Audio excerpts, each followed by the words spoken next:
Just chair. Okay. Oh, wow. Now I'm yelling at you. I'm sorry. Sal, my husband, and I are about 3 weeks into a new small group for us. It's a group called Marriage Matters. This is our group actually right here. So for 9 weeks, we are kind of taking an intense dive into all things marriage with these 7 amazing couples. Actually, this whole series is perfect timing for us as we just kind of pour out our marital souls and talk about all the seasons and the moments that we've struggled and why and how it's Sal's fault and he just can't get it together, all that kind of stuff. Totally kidding. But the thing is, it's actually been a while for us since we've actually stopped and asked ourselves, how are we doing? Really, how are we doing? And I think actually in most of our relationships, no matter who it's with, we don't take the time to actually ask, what's really going on? And then all of a sudden we fast forward, especially in a marriage, and I think we just let life happen, or we're just dealing with all the things and managing a household, and we wake up, and what was so solid and started with so much excitement and enthusiasm just feels distant, almost like we're just roommates now. Because if we're not intentional in paying attention, it just doesn't happen. Intimacy doesn't happen by accident. Real intimacy doesn't happen by accident. So this series is perfect for us. It's perfect for our Marriage Matters group. And we just want to dive in this morning. We've been looking for the last 3 weeks at 3 pillars or things, facets that we think builds a relationship to last. And while a lot of that will seem like it's geared toward marriage, actually I think all 3 of these things actually apply to almost all of our relationships. But lasting relationships thrive, this is what we've been talking about, when we commit fully, when we give ourselves to one person fully. Lasting relationships thrive when we commit, we give our hearts fully, we share what's actually going on in our world. And this morning what we're talking about is how lasting relationships thrive when we believe the best, when we practice generosity in our relationships. And this isn't just a marriage principle, this is in every relationship. You can actually be generous with everyone. Now, when I say the word generous, what comes to mind? I'm going to guess that for most of us, it's maybe I'm being generous with my skills or my resources. Maybe I'm giving of my time generously. But I think most of us probably think, hey, the first thing that comes to mind is money. And actually, we're not talking about any of that this morning. Although I will tell you that at North Point, we accept all forms of generosity. We need some volunteers. We could sure use them, and we got to keep these lights on. So yeah, but I'm actually not talking about that at all. What I'm talking about is being generous with our words. Being generous with our assumptions, maybe being generous with the agendas that we put on people, maybe being generous with our rights, even laying some of them down. That's the kind of generosity I'm talking about.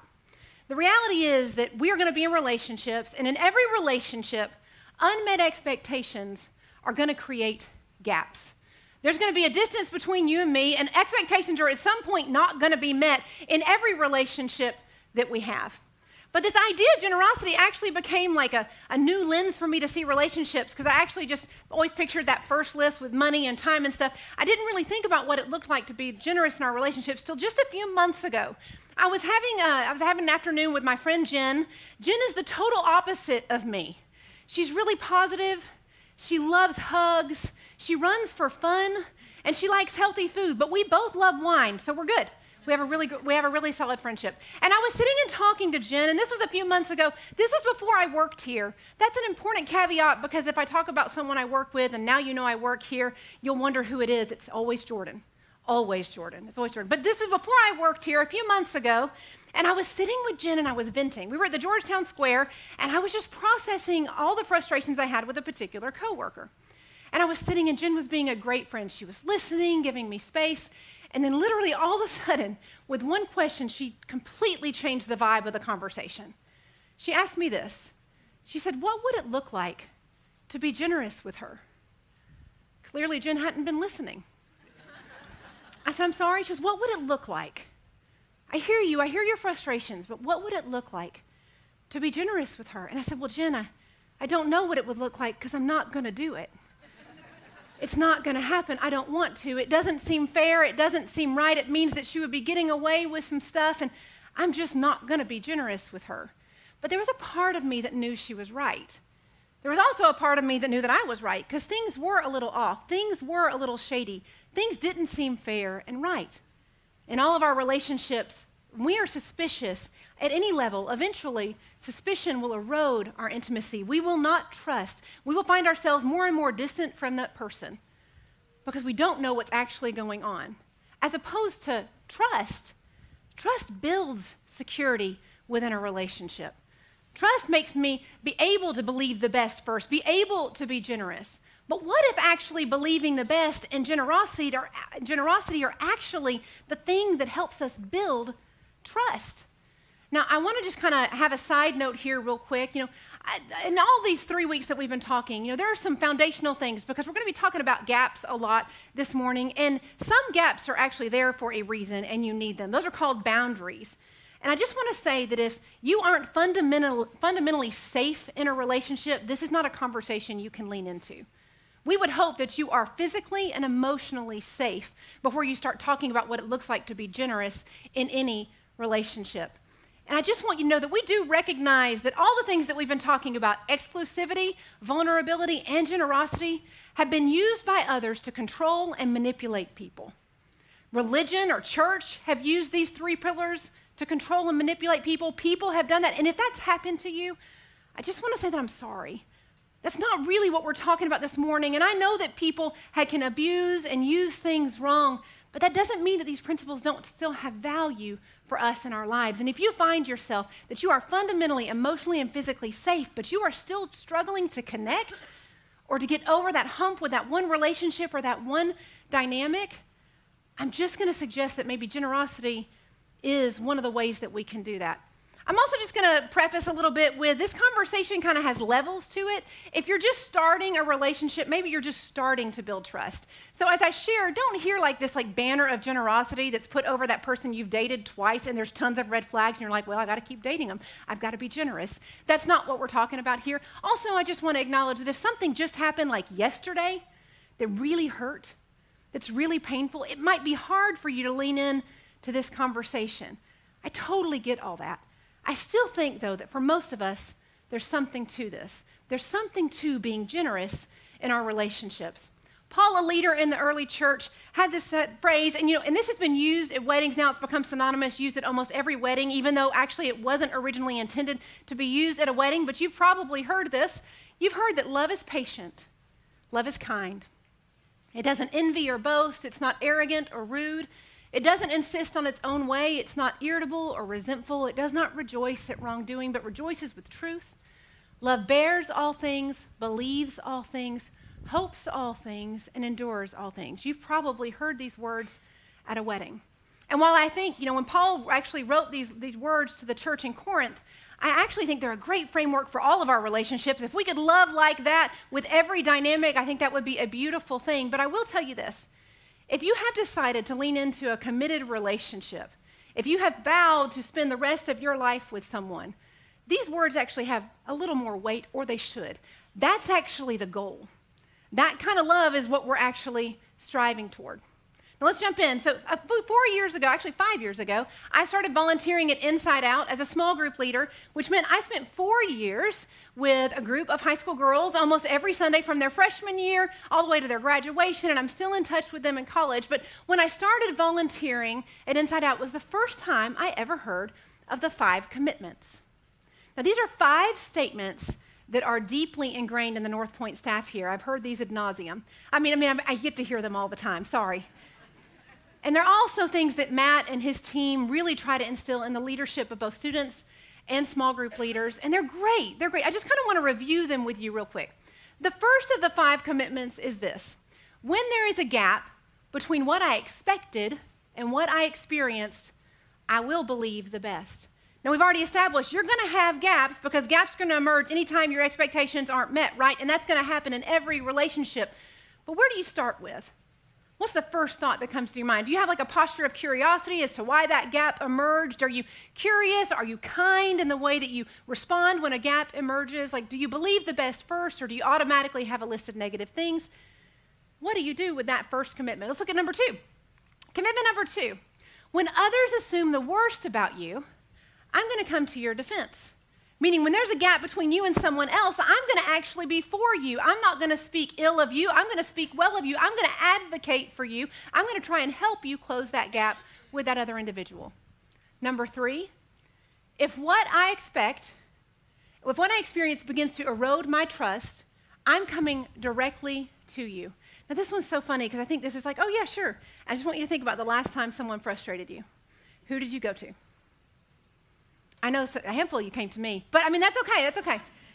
But think about that for a second. When I know that I've experienced a gap and trust is beginning to erode, I'm going to go right to you. Let's look at number 4. When I'm not going to be able to keep a promise, I'm going to let you know ahead of time, meaning when I can see that I'm going to have to bail on something or I'm going to make a mistake or something's going to happen, I'm going to drop the ball, I'm going to try and get ahead of it and let you know, hey, a gap's about to emerge because I've done something. And I'm going to tell you first, and I'm going to tell only you, and I'm going to get to you as soon as I can. Number 5, when you confront me about the gaps that I've created, I'm going to tell you the truth. I'm not going to lie. I'm not going to hide. I'm not going to dismiss it or deflect it or somehow actually make it a gap that you created, even though you can tell I've experienced that in my marriage. But when something is coming up and there's a gap between us and you confront me about it, I am going to tell you the truth. Now, these 5 commitments, all 5 of these together are beautiful ways to guide your relationships. I mean, just think about it. If we actually all operated like this at work, if we actually all operated like this in our friendship circles, what if you operated like this with your in-laws? What if you operated like this in your marriage? See, I love that we teach these and we instill these, but I'm just going to be totally honest about these 5 commitments. I don't like them. I don't even really want to do them. I actually think you don't like them either. I think we like them in theory, that we can see why it's a valuable relationship tool, but we don't want to do the work. We don't have the vulnerability that it takes to actually have difficult conversations, to actually own our piece of failure, our piece of creating gaps. It's hard work to do any of these 5 commitments. But this morning, I'm going to be honest, that number 1, that first commitment, when there is a gap, I will believe the best. I can barely get through that. It's probably because of a childhood wound or my Enneagram number or something, but I can barely get past number 1, which means the other 4 are going to be all that much more difficult. And that's why I want us to look at this morning. What does it look like to be generous and to believe the best? Now, this morning, I'm kind of using believing the best and generosity interchangeably. It's because I believe they're kind of both the same starting point. But what if it is true? What if it is true that love is patient, love is kind, that it doesn't envy or boast, that it's not arrogant or rude, that it doesn't insist on its own way, that it's not irritable or resentful, it doesn't rejoice in wrongdoing, but rejoices with truth. Love bears all things, believes the best in all things, because it hopes for all things, because it endures all things. What if that's true? And Paul's words to Corinth is just like Jen sitting in the Georgetown Square and telling me, why don't you be generous with your coworker? Why don't you be generous with that person that you're suspicious of, or that person that has even literally wronged you, or that person that you have doubts about? Why don't you be generous? Why don't you love her like that? And this isn't, Paul's wisdom is great, but this isn't exclusively a Christian thing or something that you can only find in the Bible. Actually, this is an actual, real psychological thing. Dr. John Gottman and Dr. Julie Schwartz Gottman have been studying relationships for over 30 years. In fact, they can actually meet with a couple and they can predict their ability to last by 95% accuracy. Meaning they can tell you if you're built to last. And there's lots of factors that go into that, but one of the things they say is that couples that are built to last have a distinct starting point in their relationship. They either operate from an NSO, a negative sentiment override, or a PSO, a positive sentiment override. A negative sentiment override is like, it's just a general negative regard where neutral or positive things from your partner are actually just perceived as negative, meaning everything they do is seen from a negative starting point. So anytime they show a sign of affection, anytime they flirt just a little bit, every time they apologize for that mistake, you automatically see them through a negative lens, which makes you feel powerless and isolated and lonely, and actually drives a wedge, creates that gap between you two, because nothing they can do, whether they deserve that negative lens or not, nothing they can do is good enough.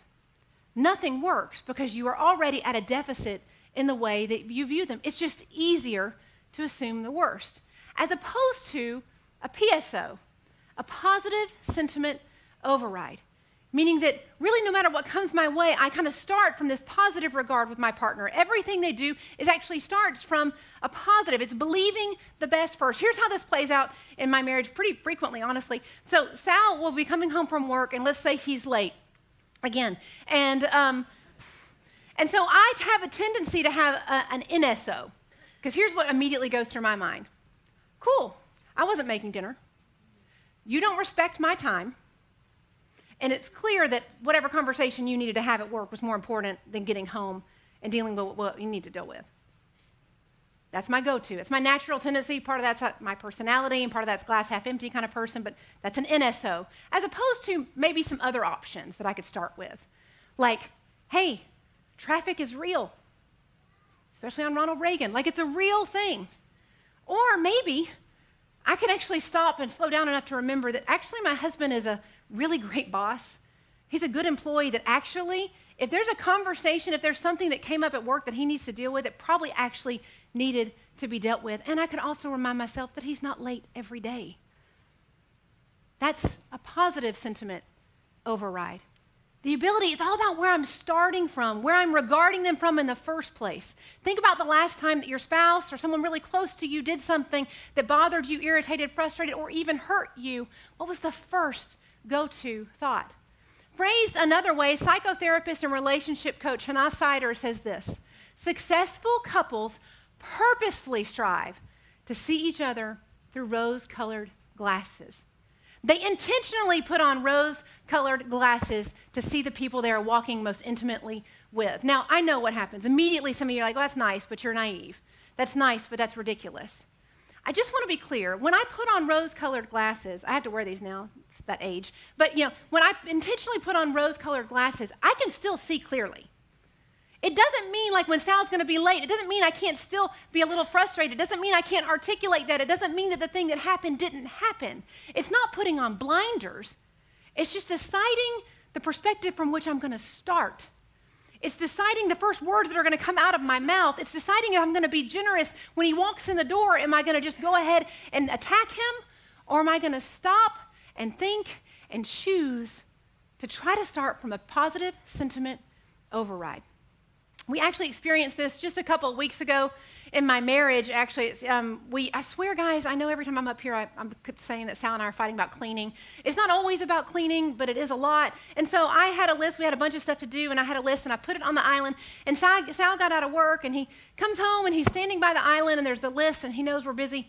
And he's just standing there. He's not moving very fast, and there's lots of stuff to get done. Actually, he wasn't not moving very fast. He wasn't moving at all. And he was on his phone, and he was eating chips. Sorry, I feel it still. It's still here. Jalapeno ranch Ruffles. It's still here. And every crunch of every chip got me more irritated with all the things that we had to get done. And I finally just used my voice. It was a weird thing. And I just, hey, can you help me out with a few things? And he jumped right up to help. Put his phone down, wrapped up the chips, and helped. Now, see, what he could have done in that moment is, you are neurotic with these lists, or you are always on my back, or hey, I just got off work, and I'm walking in, and you've got more stuff for me to do. All those things actually would have been fair. They would have actually been true, but they wouldn't have been generous, they wouldn't have been helpful, and they definitely wouldn't have had rose-colored glasses. A much earlier writer, before Sanaa Hyder or the Gottmans, said it this way: a generous person will prosper. Whoever refreshes others will be refreshed. Meaning when you start to put on rose-colored glasses with others, guess what others are going to do for you? They'll start to see you in a generous light too. And don't we want that? We would love everybody to regard us with a generous light. We struggle to do the work. We struggle because choosing forgiveness and kindness and understanding in a world that just rewards criticism and self-protection, guys, it's not easy. It's work, and it's hard work. I had a couple friend several years ago that came over to our house one night. They were having a really tough season in their marriage. And the four of us sat down at the kitchen table, and Sal and I were trying to talk to them, but it was clear that the gap was so obvious. It was just so wide. They were both so hurt and so tired. And so we weren't really getting anywhere, the four of us. So Sal went out to the back porch with the husband, and I just sat with the wife, and she just began to tell me everything she wanted to say, most of which she'd already said before. And she had some really good lines, right? She was dropping bars. She had some good stuff to say. She had a list of all the things that he had done wrong and all the things that she wanted to say to him, and she could rattle it off without hesitation. And I just asked her, though, I said, hey, I hear you. Those are good points. But it's almost like you've got like this deck of cards, and you just keep throwing down card after card, trying to trump him over and over with that one line, that one reason he can't lay a card down on you, and you're just going to come down with another one. And you can do that. All those cards are true, and they're valid. But what if you just didn't? What if you didn't say that thing? Let's be honest, you probably already said it before. Let's also be honest, it's probably not actually beneficial. What if you didn't? What if you just folded? What if you just laid that card down and you didn't play it? Now, I know that's so much easier said than done in all of our relationships. I know that pretty much everybody in this room has had a moment where, man, you've had every right to say that thing that you want to say. And you could say it, or you could not. You can actually be generous in your restraint and not throwing all those zingers and shooting all those darts right at that person that you're trying to get closer to. But it's tough. We end up in these cycles or these ruts or these situations. I call them relational ditches. We end up kind of falling in a ditch together. We don't really know how we got there all the time, and usually we just kind of cycle in them. And when we're falling in a ditch together, I think there's really three things that we tend to do, so you can find yourself in one of these threes probably. Think about the last argument you had with someone that you're close to. When we fall in a relational ditch, we tend to do one of three things. We either fall in and we blame everybody else. We point fingers. You got us here. You made us fall in this. This is you. Or we're trying to find blame. We're trying to assign blame. The other thing we do, if we're not trying to blame other people, is we just decorate the ditch. We're like, I'm going to pull up a sofa, put out my lazy boy, and paint some pictures because I've decided this is the state of that relationship forever. This is just so-and-so. It is this way. I'm stuck. This just is what it is. Or we look at each other and we decide to get out of the ditch. We look at each other and we do whatever it takes to get out. Sometimes we may need tools to get out. We may need to build a ladder. Sometimes someone from outside the ditch actually needs to help us get out. And when we get out, we need to take the time and be intentional enough to look around and see how we got there and put some guardrails in place to not fall there again because there will be future pitfalls. But the priority should always be to get out. Get out of the ditch. Don't just set up shop in there. Don't waste all your time and energy pointing fingers. Just get out. Part of getting out of the ditch is actually starting with generosity. Just be generous in the way that you speak to each other. My friend, she had every right to say everything that she wanted to say, but we all know it would have just been keeping them in that cycle over and over again. So be generous with your words, your assumptions. The other thing that I think we can be generous with is the older I get, the more I find myself saying, like, bless her heart. Bless his heart. And I mean, not even like the way that Tennesseans are really good at doing. I mean, like in a most genuine way, like, bless y'all's heart, guys. I mean, like, it's tough. You know, there's a few things that I've learned. One, bless your heart. People do not know what they do not know. You know, Sal and I, for 20 years in our marriage, kind of kept falling in these ditches, hitting these ruts about everything. Money, housework, parenting, the kids, romance, everything. We just keep cycling through this, creating these gaps, building a bridge, falling back in them again, until about 5-10 years ago, something kind of fell on my heart. And I felt like God said to me, I was irritated with him about not getting something done, not seeing something that needed to be done. And I heard, that is not even on his radar. You are mad at him for something he literally doesn't see. And I immediately began to picture like a radar, like a submarine radar. You guys know the ones I'm talking about? I have zero submarine experience, so bear with me here. But I kind of pictured this, you know, where you hear the dots and the bings and the beeps and all the things, because as something gets closer, you're more aware of it, or you got to sink the ship, or whatever you got to do. You got to handle the thing. And so I pictured this radar. And then I pictured Sal's radar. Yeah. That's what I pictured. And then I pictured Sal picturing my radar, and it looked more like this. Everything was on it. Is there enough toilet paper in the house? Are we going to run out of milk? How am I going to pay for these eggs? Like all the things, right? Everything. Things about the kids, things about my body, things about aging, things about my parents, things about my friends, things about where everything's on my radar. Everything. And I know that Sal's radar isn't blank. Sal's radar actually looks more like this. He's thinking of crazy things like retirement and savings. He's always, bless his heart, Nick Saban, it's always on his radar. And spring training just started, so we're already watching the Yankees. He's got different things on his radar because we're different people. But the reality is, I would not be mad at someone for something they literally didn't know and they literally couldn't see. That would be so silly. But I am mad at him often for things that aren't even on his radar. Assuming that people think like me or prioritize like me will create gaps. People don't think like you. I know some of you just had a big news flash. People don't prioritize like you. They don't see the same things that you see. Some people see nothing but mistakes and what needs to be fixed. Some people can't even see that at all. And that baffles you. But what if some of the reason that you have some gaps in your relationships, in any of your relationships, is because you are expecting people to think and prioritize like you? The other thing that I think causes gaps, and I'm learning as I get older, is man, bless our hearts, we just don't know what people have been through. You have no clue what someone has been through. I mean, even me, like with my kids, I can be so quick to be on their back or fussing at them, and I've never even stopped to ask maybe what they went through that day. What are their relationships like? What's on their mind? We don't know what someone's been through in a day, much less a lifetime.